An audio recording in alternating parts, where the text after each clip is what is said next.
gallery. Mayor Queen Marilyd Alarva from Pila Laguna and her councilors. We'd like to welcome them in the Senate. Mayor Alarva and the councilors of Pila Laguna, you're welcome to the Senate. Thank you.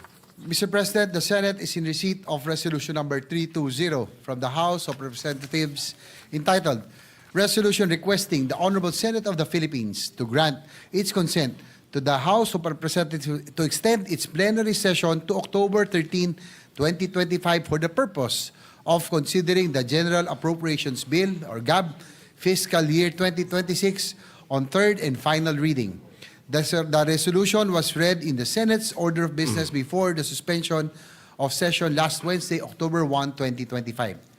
To allow the House of Representatives sufficient time to pass the General Appropriations Bill on second and third reading in faithful compliance with the requirements of Article 6, Section 26, Paragraph 2 of the Constitution, I move that the body grant consent to the House of Representatives request to convene on October 13, 2025 after the Senate adjourns its session on October 10, 2025. So move, Mr. President.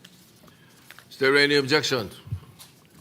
Hearing none, to enable the House of Representatives to meet the targeted second reading approval of the General Appropriations Bill for fiscal year 2026 on October 10, 2025, while adhering to the requirements of the Constitution, particularly the mandatory 3-day interval between second and third readings of a bill, the Senate of the Philippines hereby consents to the convening of the House of Representatives in plenary session on October 13, 2025, or 3 days after the Senate adjourns today, October 10, 2025, for the consideration and approval of the General Appropriations Bill for 2026 on third and final reading. So approved. Mr. President, yes, Mr. President, I move that we adjourn. Well, before I recognize you to adjourn,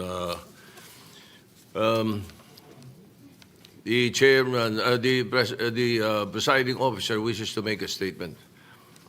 For the information of my colleagues, numerous and coordinated circulation of fake news have been circulating regarding new tax measures allegedly proposed by this representation by me. In my 24 years in the Senate, I have never proposed for any additional tax measures. In fact, I have consistently voted against it. So for the peddlers of fake news, ipagdadasal ko na lang kayo. Sa ating mga kababayan, huwag kayong basta maniniwala, lalo na pag masama ang balita. Majority Leader, you're recognized. Yes, Mr. President, I move that we adjourn the session. Okay. Another matter.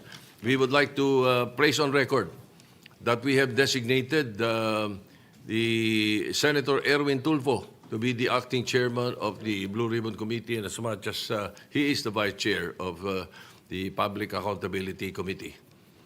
For the record.